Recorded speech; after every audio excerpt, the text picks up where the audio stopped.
All right, you guys, this is the part of the show where we interview someone amazing. I know, I say it every week, the same words, the same statement. I always say the word amazing. I know what you're saying in your cars and while you're sweeping the apartment and listening to this podcast. But am I lying? Am I lying? No, I'm not lying. never. Every No. time.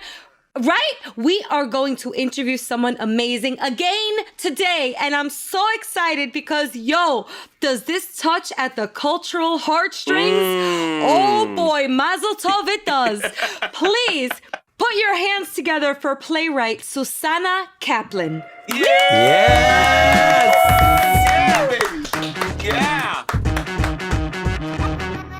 Ay, Suzana. Welcome to the Latinos Out Loud podcast. We're so very happy to have you. I'm so very honored to be here. It's so nice. So, Suzana, the show True Colors is I'm going to say smorgasbord. There's going to be a lot of these terms I throw out there of stories that have been aggregated. And I would love to hear how they've come together and how are you the orchestrator of the stories, or tell us how your role fits into True Colors. I'm literary manager for The Braid, used to be known as Jewish Women's Theater. And we put out a call with a theme for submissions of stories. And we put out a call for stories about Jews of color. And we called it True Colors. And we got many, many submissions. My role is to read the submissions and then talk them over with the artistic director and see how we can formulate them into stories that touch the heart, that people can identify with, and that bring a theme to the forefront. That's what I do. Awesome. And The Braid, for everybody to know, formerly the Jewish Women's Theater, is a Jewish story company and the leading national nonprofit organization creating, curating, producing, and preserving stories grounded in Jewish culture. So shout out to the organization itself and to the partnership with Fuente Latina. So could you tell us more about that partnership? And then I'd love to hear maybe a snippet or what we can expect from True Colors, which is going to be shown this Wednesday, which I'm excited to see. But that was a loaded question. Okay. So we met Fuente Latina when I was producing a show called Chutzpah Salsa. Chutzpah Salsa is stories of Jewish Latin American immigrants and their experiences in the United States. So we had some stories from Argentina, we had some stories from Venezuela, Panama, Mexico. I think we had Colombia, Peru, and these are very heartwarming stories. Cuba, we had a big one from Cuba. So these are very heartwarming stories of that particular experience. And because it was Chutzpah Salsa, we obviously met Fuente Latina and decided to see where we could collaborate. And the opportunity came when we did a show called Violins of Hope. Violins of Hope were violins that were rescued, shall we say, it's a long story, but rescued from the Holocaust. And there's one man in Tel Aviv, I believe he is, who got all of these violins and refurbished them, fixed them, and found the stories of the owners of the violins. So we were able to give those violins a voice again. Wow. And we did that in English and in Spanish. So it went all over Latin America as well. And then Berta found out about True Colors, and here we are. So that's how. So, Susanna, out of all the entries that were eventually chosen for the show, what was kind of like the common theme that you felt resonated with all of the ones that you decided to actually choose? Well, I would say the common theme is identity, people's acceptance, people's comfort, people's discomfort, people's search, people's need for identity. And unfortunately, here in the United States, for example, you would have a Jew of color show up at a synagogue, and a lot of people would think he was the janitor. and not welcome that person into the community because he didn't look what people consider Jewish. And he was holding a mop for some reason, which, is always a dead giveaway for a janitor. That's a teller. I have to tell you, I'll share you a quick anecdote. My father is Russian Jewish and my mother's from the Dominican Republic. So I represent hard body for the Jew-Minicans out there. And my mother tells me this story, every now and then, because it still resonates even in 2021. When my mother moved into the house with my father in Brooklyn in 1960 something, they moved into a predominantly Hasidic Jewish neighborhood at the time. Right. There were some old school Italians there, but and my mother's a gardener. Okay. My mother was always out in the front growing her lilies and planting her roses and cutting the espinas. And she told me that one day there was a realtor in the neighborhood with a lovely Jewish couple, and they asked her, "Oh, how long have you been gardening for these guys in the house?" Meanwhile, my mother converted to Judaism. My mother is a Dominican Jew, and although she still has some questions about her faith that we talk about openly because it's great, she felt so not insulted, but she felt the need to express how proud she was to be married to this Jewish man and to be Dominican, a dark-skinned woman of color, Afro-Latina, rocking the Star of David around her neck and planting lilies in her own home.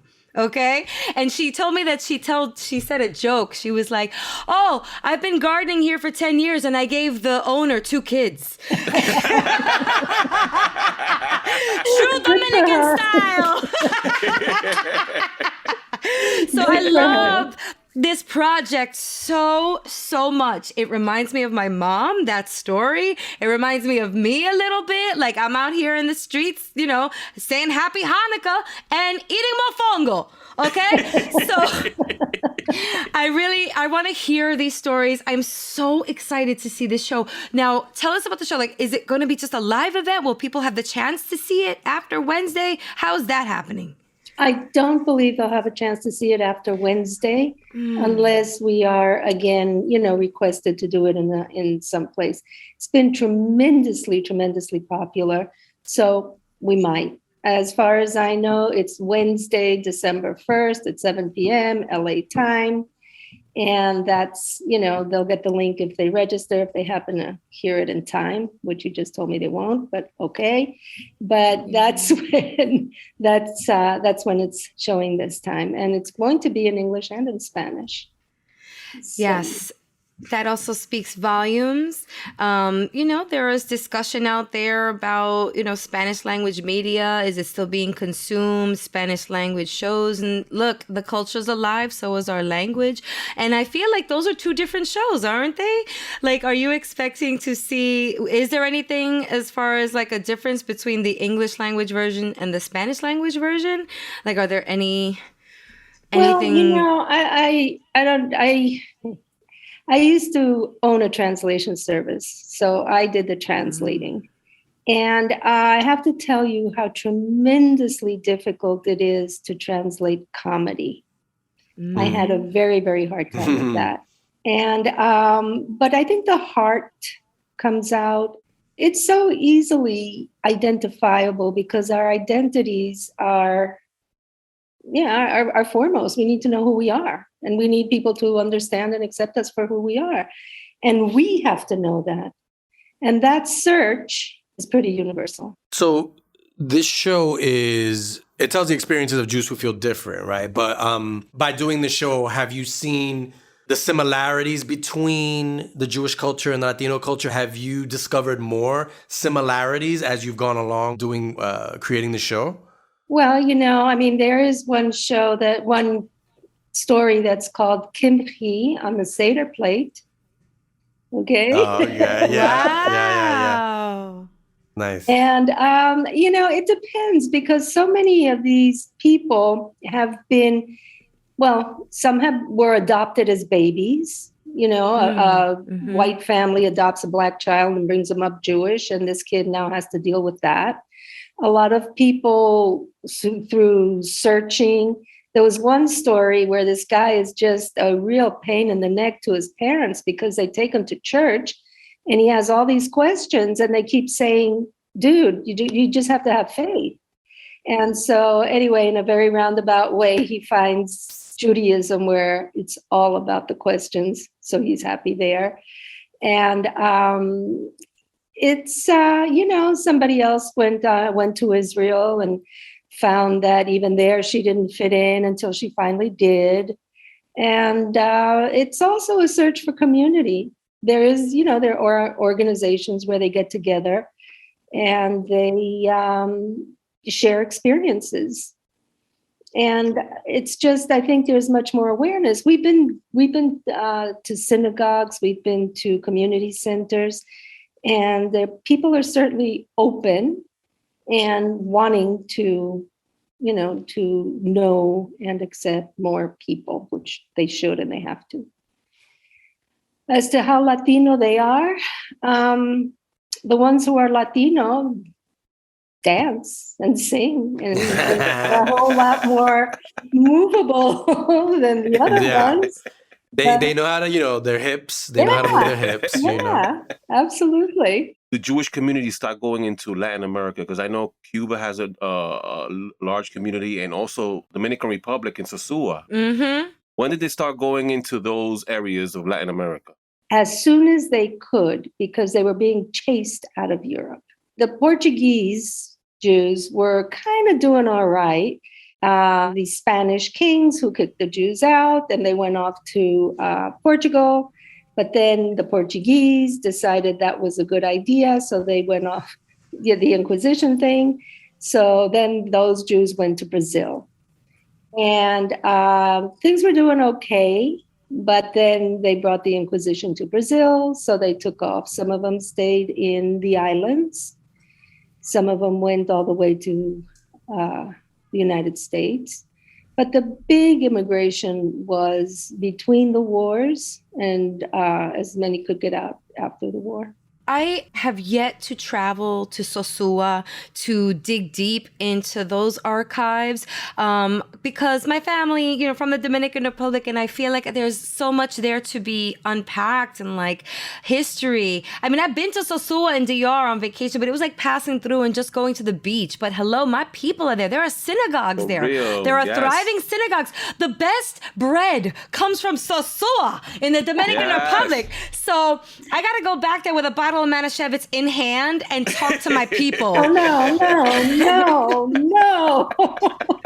I have not drank Manischewitz in a very long time, but it is a staple in my household over the holidays. They mix it with some club soda. It's such a weird spritzer, but that's what my family drinks over the holidays. Well, I tell you, I have one bottle of it, and I've had it for many, many years, and it's called the family bottle of Manischewitz, and we only use it to make harosis for Passover. That's it. That is so funny. There's always one bottle in the cupboard or the china cabinet, the closet that stays there for years. And you gotta like, all right, come on, guys. Suzana, I want to share some good news with you. Just today, I won $75 spinning dreidel. Hello! Well, congratulations. Yeah. I landed. I can't remember the last time I landed on Gimel 3 times. I cannot remember. So I went and I played Win 4 just before. I'm like, if I'm winning at dreidel, I'm going to play the lottery tonight. Show me the Gimel, people. Show me the Gimel.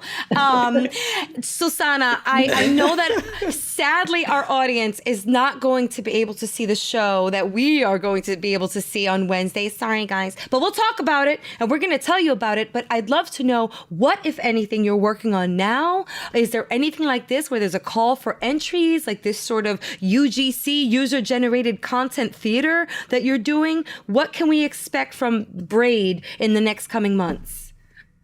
A whole lot. But our next show is Jews in the South of the United States. Oh. And then we'll be doing one about Israelis who choose to live here and why. And the last one is kind of open for big decisions that someone took, how they worked out, good or bad. And if you go to the website, you'll see how to submit. And I would love to, because next year I'm doing Chutzpan Salsa 2. The name Nice. alone makes me want to see this production. You guys, Well, send in your stories and you'll participate. I would love to. I would love to submit a story to you. Oh my God. We'll do Okay. that. Here we go, baby. I Shut up, mean, Frank. Rachel. I'm incredibly moved, seriously, by the stories that are being showcased here. These are my stories. You know what I'm saying? They're my stories, because I live on the Upper East Side here in Manhattan. Lots of synagogues here, and I see the audience. And when that audience sees me, or if they get to know me in the Starbucks and like, your name is Rachel Strauss, what? Like, it's like, are you serious? Like, are you sure? I'm like, yes. Like, what don't you understand about that? But stories like these being told on a stage help the cause. So thanks to what you're doing. And they definitely allow people to air themselves. It's important that we see everyone for who they are and how they want to be seen. Mm-hmm. Very important. I mean, how people want to be seen and perceive themselves, it goes into every aspect of their lives. And they shouldn't have to feel other. You know, a child who is Black and adopted by a white family and goes to Jewish day school all his life, and all of a sudden he can't go. What kind of shit is that? Sorry. No, bring it on. Go on. That's the type of emotion we want. Oh, okay. Well, there you got it. You're an advocate, clearly. Yes. And thank you. Thanks for doing that. My pleasure. So please share with our listeners how they can learn about what's going on at the Braid. Are you guys on social? I know you have a great Instagram page, if you'd like to share that with everyone. Oh my goodness, we're on Facebook, we're on Instagram. We have a whole beautiful web page. If you want to go, you'll learn everything about it. It will also tell you how to submit stories and what we'll be doing. Do you want me to tell you where it is? www. That one? You want that? Yeah. Sure. Okay, so it's www.the-braid.org. And that's us. Lovely. Suzana, And thank you so much. How are we spelling braid, just for the audience? BRAID, Yeah. like trenza, only in English. Mm-hmm. Like the braided challah bread that I'm going to tear up this weekend at my parents' house for a Hanukkah dinner. Oh my God. Oh yeah, baby. The Potato- Juminicana's coming out. There you go. I wish I could invite you out to my crib. Okay, my dad won't have it, especially if you don't have your booster. But I will tell you, it goes down. Potato latkes, arroz con gandules, all of that. It's going down this weekend. So sorry y'all gonna miss it. I'll talk about it on the show next Monday. Suzana, thank you so much. One time for Suzana Kaplan, people. Pleasure. Thank you. Yeah, baby. Thank you very much. Havani ranana, Havani ranana, Havani ranana. All right, stop. Okay. I'm too Jewish. I am too Jewish right now. I'm going to turn the dial down. Thank you so much. Happy Hanukkah, Suzana. Happy Hanukkah Thank you, to Suzana. you Happy Hanukkah. and everyone. Thank you very much. Wow, that was a very interesting and enlightening interview. I'm looking forward to seeing the show. I think it's a really interesting show about identity, and it's great to have real people's stories, right? This is like real stuff. So should be interesting. Interesting. Rachel, did you relate to this? Absolutely. I mean, I'm just going to say quickly, like growing up, I felt what she was saying. Growing up, people didn't know what to do with me. They're like, what are you? You're Jewish, but you look Latina. You have curly hair. Like, so to have grown up in a very Jewish neighborhood and to not really be so understood, it was something I faced my whole life. And even to this day. So to hear stories and to not only hear stories, but to hear stories of color in the Jewish community on a grand stage like the Braid is momentous. I think it's huge. And then I'm going to submit a story, you guys. I am so inspired. I can't wait. She opened the door I for can't that. wait. I can't believe it. I'm so Rachel, excited. I gotta take you to Sosua. to let's go find this Jewish community over there. Can we go one day, please? I want to go, and guess what? I'm gonna bring one of my dad's yarmulkes for you, okay? And we're gonna walk up in there like a bunch of proud Dominican Jews, okay? And I'm gonna bring the Torah with me, and I'm gonna go find Moses, and I'm gonna go part some plátanos instead of the Red Sea, cause I'm so into it. Rachel, I'm gonna change my name to Nipstein after I convert. Oh, Nipstein. Suzana Kaplan, you hear that? This is juicy stuff for the next one. Literally, Jew. See. Enough. Well, what a great episode. I'm so inspired. And now we have another part of culture to add to this episode, right? We're not done yet.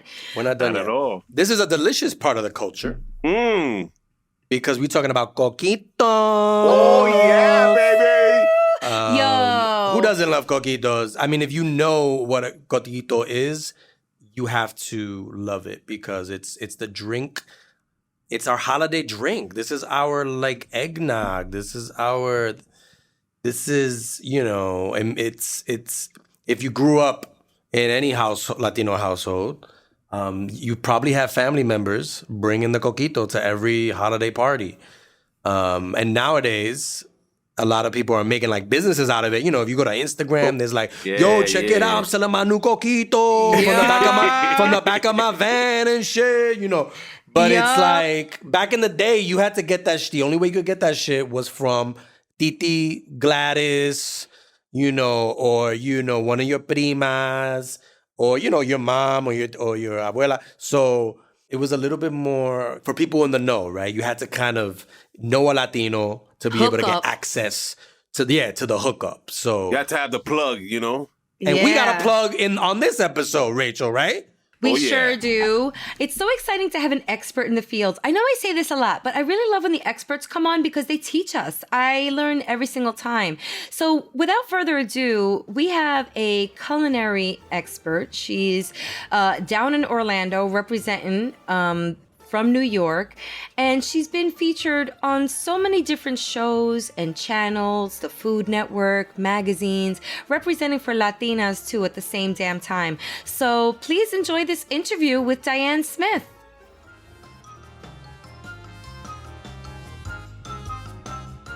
All right, Latinos Out Loud listeners, it's the holidays. 'Tis the season. 'Tis the coquito season. You know what I'm talking about. We all got that hookup. We all know her or he or she or whatever their pronoun is that is the master of the coquito craft. Okay? I am no master. I try. I make a valiant effort. My family seems to like it. But we have an expert in this space here with us today on the Latinos Out Loud podcast. I'm so excited. Please lift your coquito glasses and put your hands together for Diahann Smith. Thank you. Let's go. Coquito. Oh my God. We have a lot to talk about. It's your busy season. So thank you for squeezing us into your schedule, Diahann, and welcome to the Latinos Out Loud podcast. Hey, thank you so much and happy holidays. Happy holidays. Okay, here's where it kind of sucks, where this is an audible medium. Because listeners, listen up. We are looking at a beautiful holiday display. Yeah. Yes. A blender, some spices, ingredients. Are we making coquito live on the Latinos Out Loud podcast tonight, Diahann? We sure are. Wow. I feel like this is like a morning show segment, you know what I mean? And there's like a Today Show, and we're gonna learn about, you know. So is this kind of like a Latino eggnog? Well, yes and no, but it's the base of it is really rum and coconut. So, you know, and milk. So what can go wrong with that? What can go wrong? Nothing. It's perfect. Well, Nothing. you know, Diahann, we are New Yorkers. Where are you actually? We'd like to know. Where are you based right now? I'm in Orlando, Florida, but born in New York. Yeah. New Yorkers know. We all got that. We all got that family in Florida. We know. We know. Yeah. Definitely. So you have the New York vibe. You're still on the East Coast. A lot of our listeners are on the West Coast too. So we have to sort of give them some more instructions and let them know exactly what coquito is, what it means to us. So I'm going to actually flip that question to you. You are this master in your craft, as I see. What does coquito mean to you? Is the start of the season. It's Yes. culture. It's family. It's the way that, the way that I learned how to make coquito from my grandmother with my mother. And it's the way that I can share with my family and friends. And you touched on something so important, the cultural part of all of this. So not only do you know that Santa Claus viene when the coquito bottle is in the refrigerator, it's the season, right? You Frank, stop making me laugh. But you also, stop, Frank, I got the giggles now. It's also the coquito that I'm drinking here. But you touched on it being cultural. Let's just talk about the moment that the coquito bottle is brought out at the family function. You see it being shaken. The canela is swirling around, the milk floating back to the top. And then we're all connected. And then we're all smiling. And then ay pari. Why? I mean, where did coquito actually start? Do we even know the tradition behind it? Or tell us, why is it such a staple in our culture? Sure. So what we have learned is really started, they say, between the 1950s and the 1970s. So that's a long time. But what it was the culture and the fusion of the people from Spain that brought us different eggnog that they had, with the infusion of the coconut from Puerto Rico and from the islands. And they brought the coconut from Africa. And then, of course, the sweetened condensed milk, that came from the United States. And all of those flavors kind of came together to come up with what we know as coquito today. But there are just so many different variations. But those three ingredients are really the base of the coquito. So Diana, you were saying that your recipes have brought down from family member to family member. Do each member of the family, once they get the recipe, do you add your own little extra to it, to kind of, or is it like scripture? It's like, do not mess with what works. No, I would say with my family, we like to each put our own little touch. So depending on who makes it, then that's how it's going to taste differently. And then sometimes when we get together in the holidays, we have coquito tastings and we have blind tastings, and then we vote and see whose coquito is best. I gotta hang out with your crew. Your coquito crew. I gotta hang out with your crew. And here's another question I have. Everybody claims they're coquito. There be some coquito wars out there, Diahann. I know you probably gonna get off this Zoom and draw the black stuff under your eyes and get into your guerrera costume and get out there in the streets of Orlando with your coquito. Why are we so territorial with our coquito? I like to share my recipe because you guys know what the key ingredients are anyway. So I share with everybody. To me, I'll tell you what I like to do. I think it's a lot about the freshness of the ingredients, the spices. So I do like to grate my own nutmeg. I won't use the powdered stuff. But could you tell us what your secrets are? Are you willing to share? Because KFC locks that shit in a safe. I don't know if you're willing to share your recipe with us. The ghost of Colonel Sanders won't let you. He'll haunt your dreams. My safe is open, and yes, I am going to share a couple different of the tricks that I have learned throughout the years. Because what I did is I learned to make it with my aunt, like I said, or my grandmother, or with my mom, and then I get my cousins, and and I like to take a little bit of everybody's and make my own version of no matter what recipe that I make. So do we want to go ahead and get it started? Or? Yeah, let's get this. Yeah, let's get get this party started, baby. This is exciting, guys. First time. We're going to start out with 1 can. It's kind of like a dump cake. We're just dumping everything. 1 can of evaporated milk. And then 1 can of coconut milk. You hear that? Ay, coco. Me vuelve loco, coco.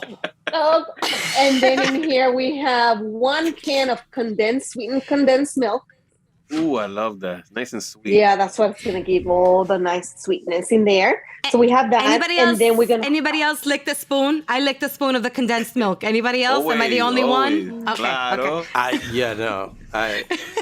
I love it. I drink it from the tap, from the can, but yeah. You take a sip? Jamie! Jamie, is your heart okay? No, when I was younger. Now I can't. Obviously, I can't. And then we're gonna add 1 can of the Coco Lopez, which is the Yay, Coco yes. Lopez. Yes, the Claro. cream of coconut in there.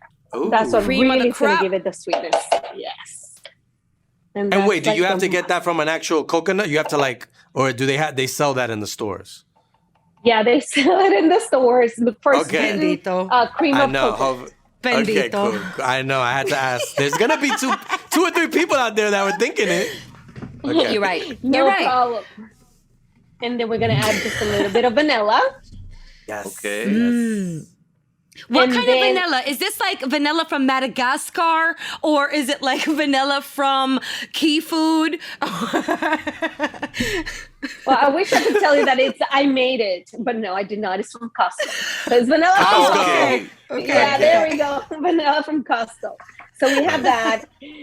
And then what we're going to do is this is a little bit different. This is one of my secrets. And I learned this from my cousin. And this is a tea of spices that I made. And what did it take? A little cup of water. And I add some fresh of the spices. Like I said, it has cloves. It has a little bit of ginger in there. I added some star anise in there and some cinnamon Anise? sticks. Yes. Woo! And then we let that boil and kind of reduce. And that's what's going to give it that just earthy flavor, just really deep, but really delicious.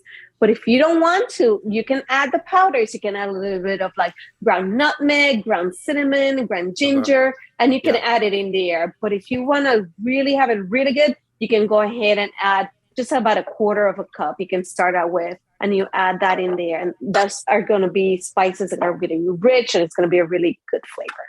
So those are all the ingredients that we have.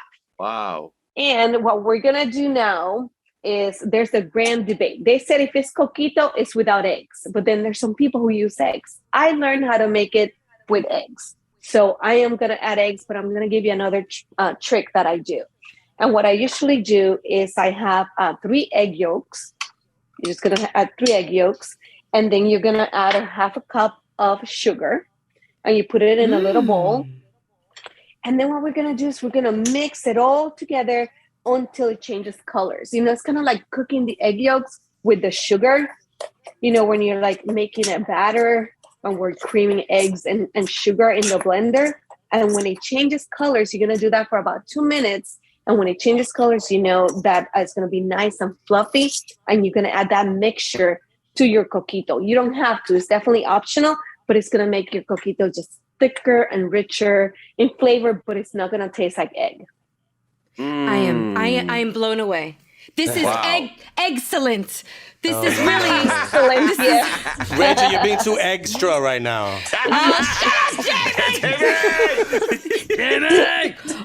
So here we go. And that's really the coquito. And then what we're going to do is we're going to put it in the blender.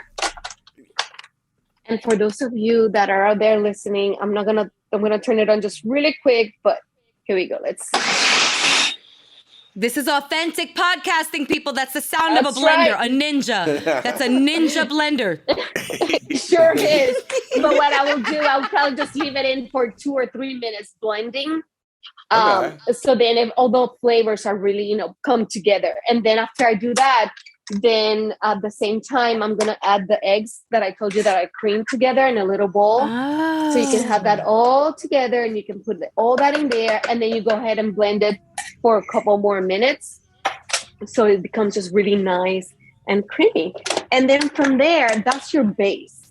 And then you can make it whatever you want it. If you wanted to just have it the traditional, then we'll go ahead and add some of the rum to it.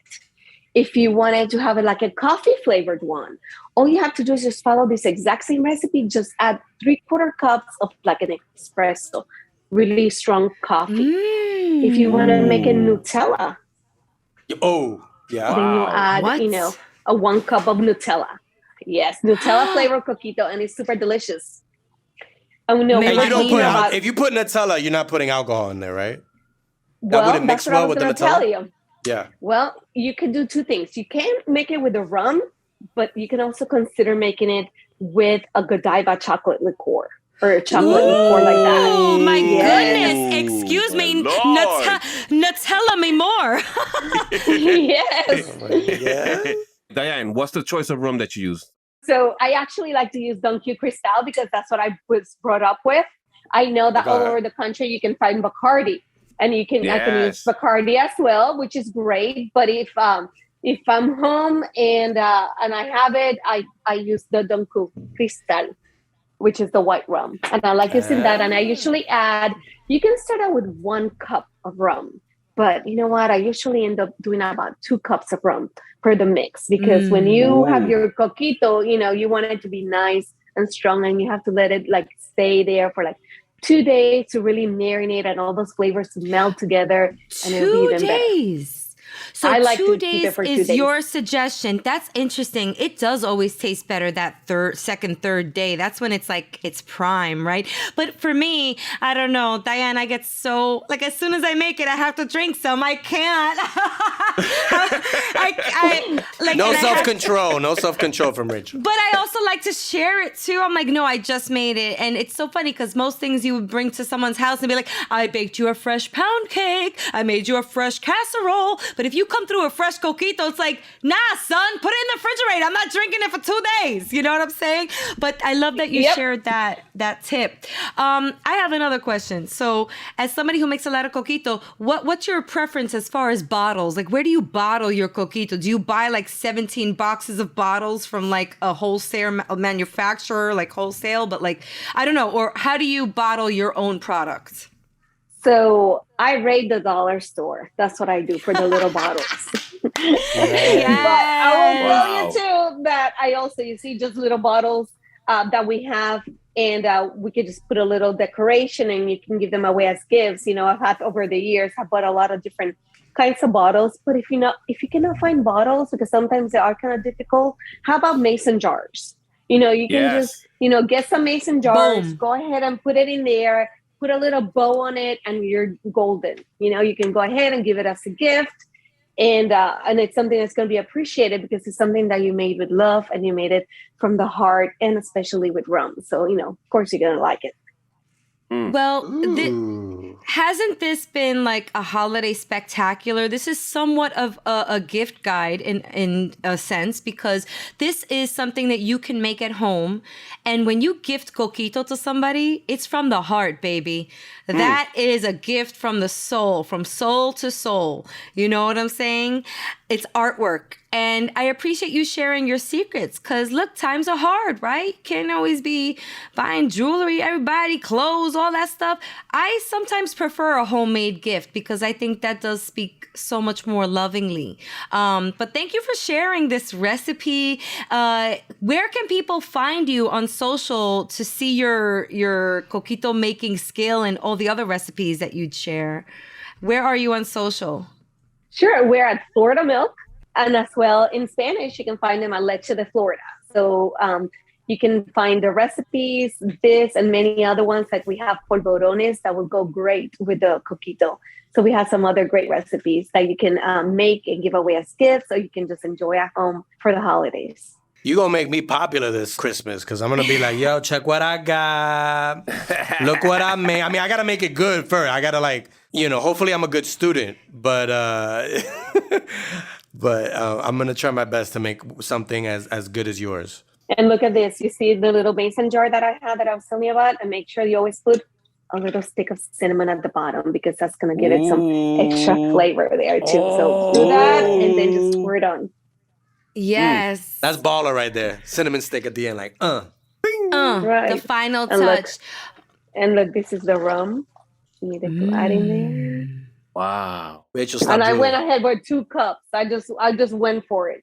You can start out with 1 and then go for your preference. But you mix it again, and then we're just going to just give it a quick little blend.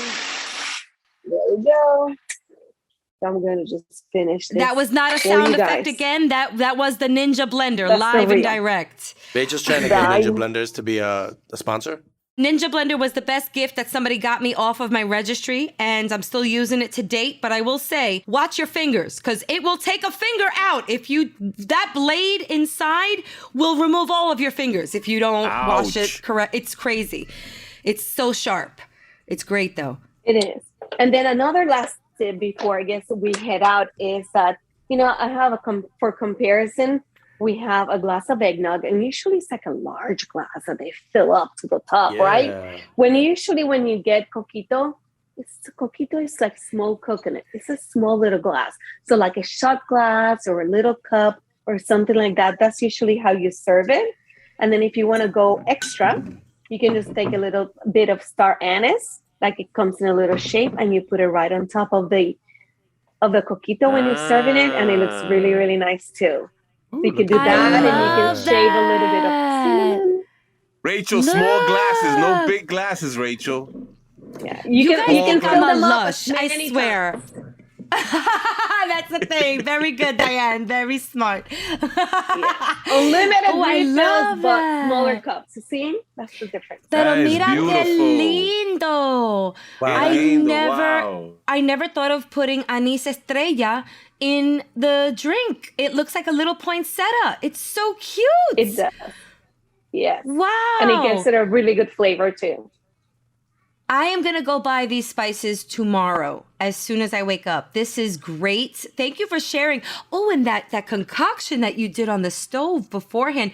You put heart and soul in your coquito. I have to clap it up for you right now. This is a lot of love, and That's we the best appreciate ingredient it. right there, love. Yeah.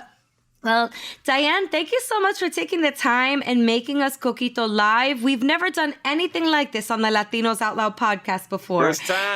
First time with a live demonstration here and an audio, a recipe shared via audio.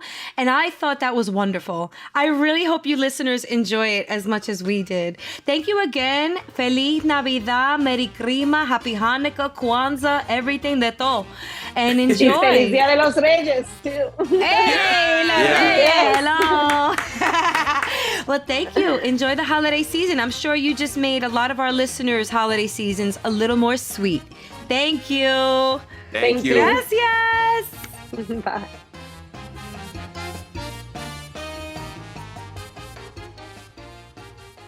Wow, guys, that was amazing, as Rachel would say. I'm going to drink coquito for the rest of this year. Well, Yeah. it's not that healthy, so you kind of gotta like Oh, good point. pace yourself. Pace yourself. Pace myself, okay. Good point. Did it get any better than this? I mean, she really laid it down. As we would say, she laid the law down, so to speak. Wow. Yo, LOLs, definitely listen to it again. Take notes. You want to get it right. Oh, yeah. what she did, when you see people like doing their own spin on things and doing their fancy sauces and, picantes and whatever they do to their dish, you kind of like, you're able to look at it and be like, oh, that's going to taste real good. Like everything she was doing, I was like, oh my God, like weren't your taste buds on fire? And this is, we're looking at her through a video. Yeah. I'm salivating. I'm going to have to go wipe my mouth. I saw you, Rachel. I saw you. Little drips coming down. Jamie was sweating. He had like a beads of sweat coming down his forehead. When she started talking about the coffee and the Godiva chocolate liqueur in the coquito, of course that makes sense. Yes, but I needed to hear that from an expert. Well, I hope you guys enjoyed that. I think we should do more of this kind of stuff where we're helping the listeners and us, and we're learning new things to bring back to our family and cultural celebrations this season.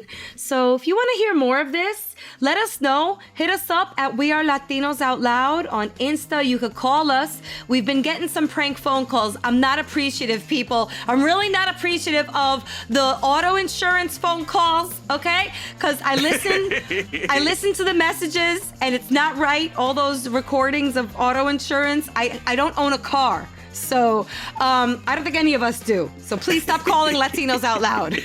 And those penis enlargement, Oh, that was me. That was me. Oh, that was you. Okay. Well, I want my deposit back.